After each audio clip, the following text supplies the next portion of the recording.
Halo, assalamualaikum sob. Nah, kembali lagi di channel vlog gue, Yusuf.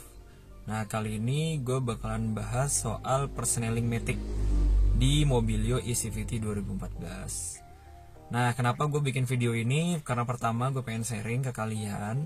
Jujur, waktu pertama gue beli Mobilio ini, gue belum tahu fungsi persneling Matic. Yang gue tahu itu P, D sama R. Nah, karena itu kan udah umum ya, gitu.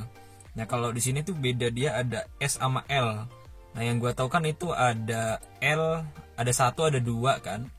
Nah, itu beda-beda sih tiap mobil. Toyota beda, Suzuki juga beda, gitu. Nah, buat kalian yang belum tahu, simak aja video ini sampai akhir. Gue bakal deskripsiin sesederhana mungkin ya. Tanpa basa-basi, langsung kita deskripsiin aja. Oke sob, kita langsung aja buat penjelasan Maticnya. Kemudian di luar kondisinya lagi hujan. Nah, ini persneling Matic di Honda Mobilio ECVT 2014. Nah, sebelum kita cobain ya buat penjelasan Maticnya, gue mau jelasin dulu secara singkat fungsi-fungsi daripada persneling Matic di Honda Mobilio ECVT 2014. Nah, kalau P ini parking, R reverse, N neutral, D drive, S itu second gear, L itu low gear. Penjelasannya seperti apa? Tonton sampai habis. Wait ya, gue mau buka si vlognya dulu karena ini kekunci sob. Kalau kondisi mesin nyala, ini nggak bisa dimaju mundur gitu. Nah, karena kondisi mesin lagi mati. Nah, kita harus pencet dulu si vlognya, cuman harus tangan 2 ya. Gua jeda sebentar. Oke sob. Nah, ini posisi persneling sudah terbuka ya, tadi kelok.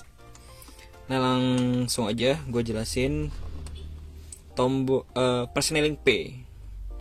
Persneling P ini artinya parking atau parkir.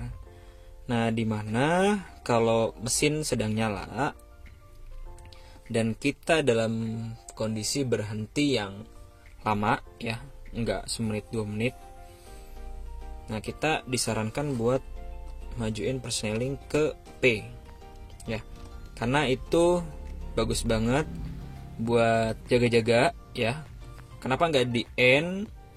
Karena kalau di N itu bisa maju mundur, kita rentan kalau kondisi medannya.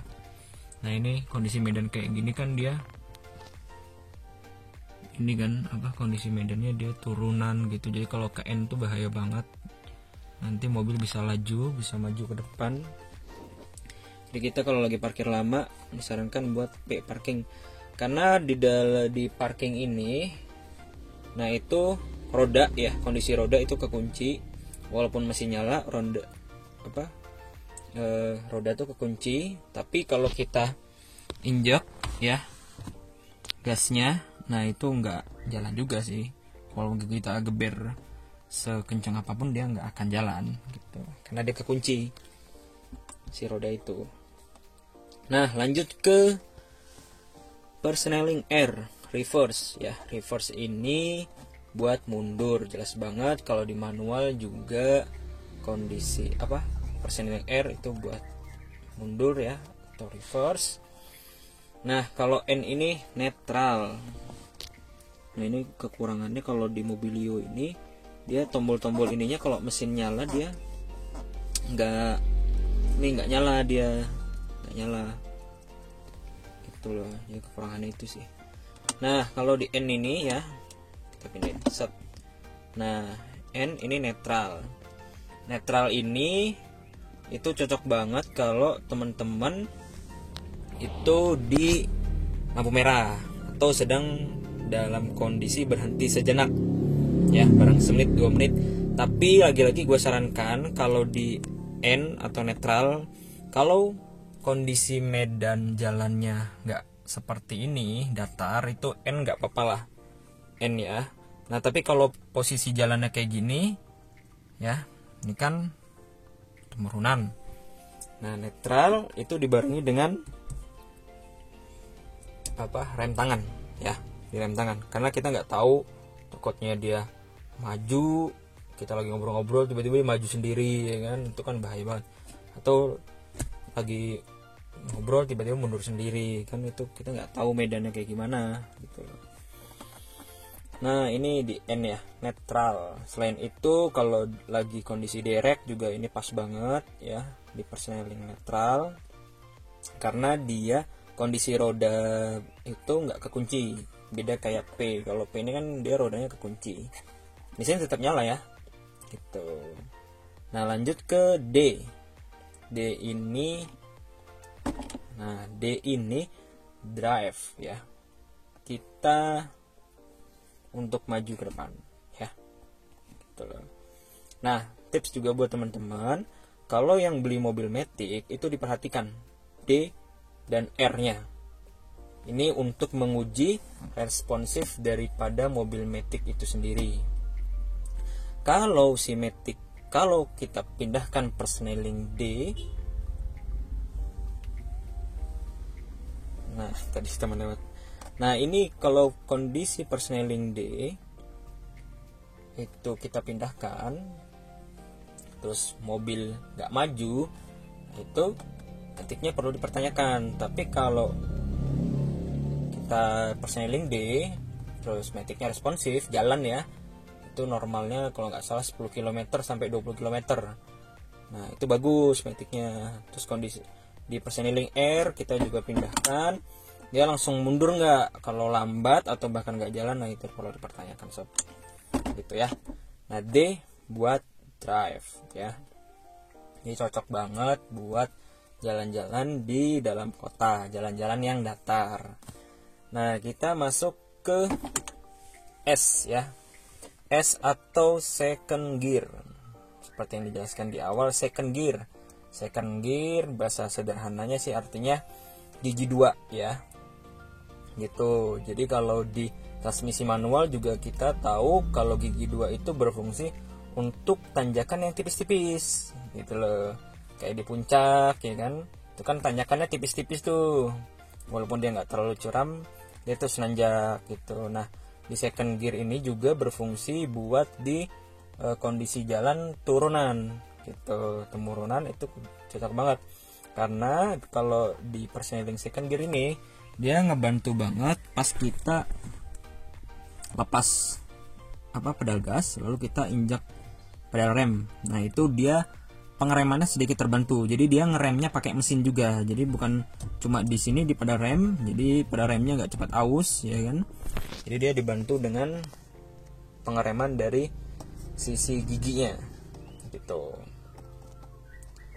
Nah kemudian persneling R ya kan?